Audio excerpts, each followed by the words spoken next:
Libadde ssanyu eri ab'ekika ky'Effumbe mu ssaza ly'e Ssingo bw'abadde baaniriza akulira ekika kyabwe Jjajja wa Lusimbi Yusufu Mbiro za nkya. Ono asoose kulambuzibwa bintu muzzukulu we Godfrey Kiwanda Ssuubi by'akola okusobola okweyimirizaawo naddala okulima ekirime ky'emmwanyi. Ono era alagiddwa emmemereza ey'omulembe nga muno mwe mugenda okuva endokwa ezigenda okugabibwa eri abazzukulu. Mu kwogera kwe, Jjajja wa Lusimbi asabye abazzukulu okulonda abantu abanaatuusa eddoboozi lyabwe mu lukiiko olukulu olw'eggwanga ssaako n'okukola ku bintu ebibaluma. Abantu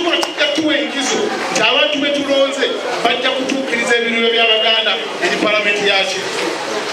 Bajja kutuukiriza ebiruliro by'Abaganda eri mu local government.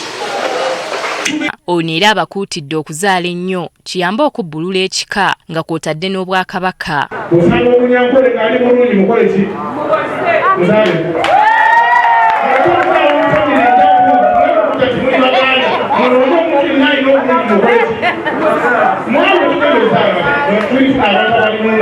Akuutidde n'abazzukulu okukola ebibiina by'obwegassi nga kino kyakuyamba ku kulwanyisa obwavu.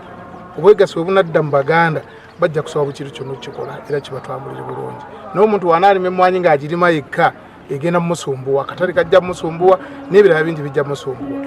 Ab'Effumbe basanyuse byansusso olwa Jjajja wa Lusimbi okubakyalirako. Sima okujja wano maka gange nzenga Kiwanda ndi musanyufu nnyo n'abazira Ffumbe bonna abali kuno n'emikwano gyaffe. Nsusso olw'okulaba ku Jjajjaffe wa Lusimbi kujja tulambulako ffeeno bannasinga mu ggoma ekikandwa. Ate Nabbumbe wange atuukidde ddala n'asimba obuti.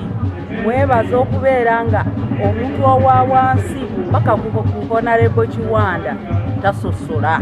Oluvannyuma Jjajja wa Lusimbi asimbye omuti gw'ekijjukizo olw'okugenyiwalako mu maka gano.